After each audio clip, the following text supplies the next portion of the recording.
ओडिया रचना सरस्वती पूजा वीडियोटी को संपूर्ण देखा पूर्व चैनल टी सब्सक्राइब करनथिले सब्सक्राइब कर दियंतु और बेल आइकन को क्लिक कर दियंतु जहाँफल नोटिफिकेशन माध्यम मो चैनल समस्त वीडियो अति सहज पाइपर। वीडियोटी को स्किप नक संपूर्ण देखु।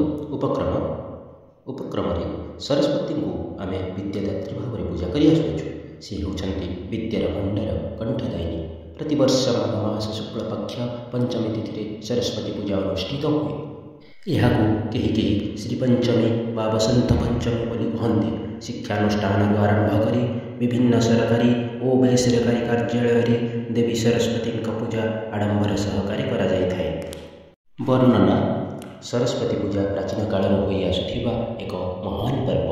विद्यालय कार्यालय तथा घरे घरे माँ का पूजा अर्चना करा जाए।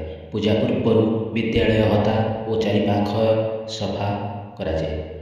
लोक मैंने आग्रहर सह चांदा दे पूजा भाग नियंती। पूजा गृह परिष्कार परिच्छन्न करा जाए। पूजा गृह और बाहर रंगीन कागज और आलोकमाला सजा जाए। पूजा सामग्री जोगाड़ करा जाए। पूजा दिन प्रातः पिला माने नुआ पोशाक पिंधि फूल भोग धरी विद्यालय को आसती। पुरोहित आसी पूजा कार्य आरंभ करती।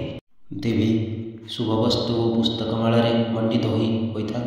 सरस्वती निकट में ओम हवा सहित विभिन्न भोगराग होता है। धूप दीप झुणा आदि पूजा कोठरी महकी उठे। घंटी शब्द एक भक्तिभाव मन में सृष्टि हुए। एसहित नड़िया भांगी पूजा भोग होता है।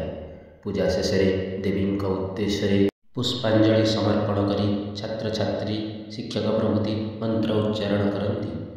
पुष्पांजलि प्रदान पर समस्ते देवी बंधरे प्रणति जनाती। यापर प्रसाद विद्यालय भोजी भातर सुविधा करा जाए। भोजी खाई सारी समस्ते घर को फेरती। पूजार परवर्ती दिन में दिने दुई दिन में सुविधा देखी सरस्वती को नदी वा पुष्परणी विसर्जन करा जाए। विसर्जन दिन देवी निकट में भोगराग हुए। विसर्जन उत्सवटी छात्र छात्री मानी विषाद भाव सृष्टि करे। तापर देखा उपसंहार बा शेष कथा।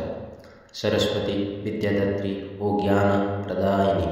वैदिक जुगर भारतवर्ष में देवी सरस्वती आराधना उत्सव अनुष्ठित हो आसुअछि।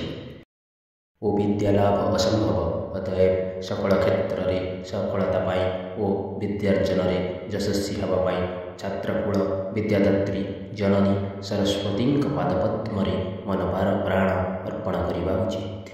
आशा करुँच वीडियोटी भल लगी। यदि वीडियोटी भल लगी ताहले लाइक शेयर कमेंट और सब्सक्राइब करने को भूलु नहीं। धन्यवाद।